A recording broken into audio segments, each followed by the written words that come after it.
cela fait 10 ans que ce Normand a élu domicile au Burkina Faso. Patrick Duval tient un petit hôtel tout près du restaurant Le Cappuccino. Il n'a pas vraiment été surpris par l'attentat.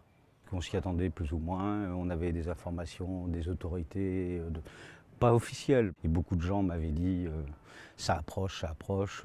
Ici viennent loger de nombreux humanitaires, des Occidentaux qui apprécient la proximité du centre-ville. Je crois qu'il y a eu, ce matin, il y a eu 3-4 annulations. Depuis l'attaque, Patrick Duval commence à s'inquiéter. Oui et non, parce que comme je le disais, ma clientèle n'est pas une clientèle de tourisme mais de professionnels, donc je pense qu'obligatoirement ils vont continuer à venir et assumer leurs responsabilités professionnelles.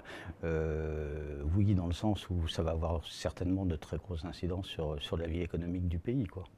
Une inquiétude partagée par Julien.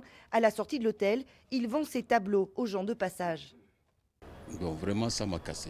Je n'ai même pas dormi parce que je me vois que vraiment le Garlet de 2015, là, vraiment c'est moi. Mais cette année-là, ça sera très dur. Ces derniers mois, le Burkina Faso a subi plusieurs attaques, notamment contre des gendarmes dans le nord du pays. L'ambassade a durci ses consignes à l'attention des voyageurs, des mesures de sécurité en réponse à une menace de plus en plus proche.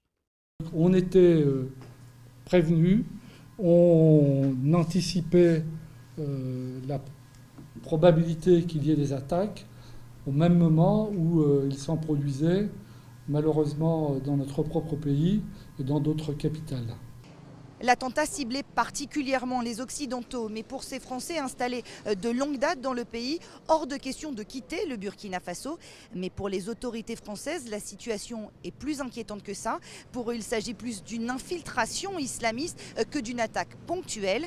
L'école et le lycée français ont par exemple décidé de relever leur niveau de sécurité.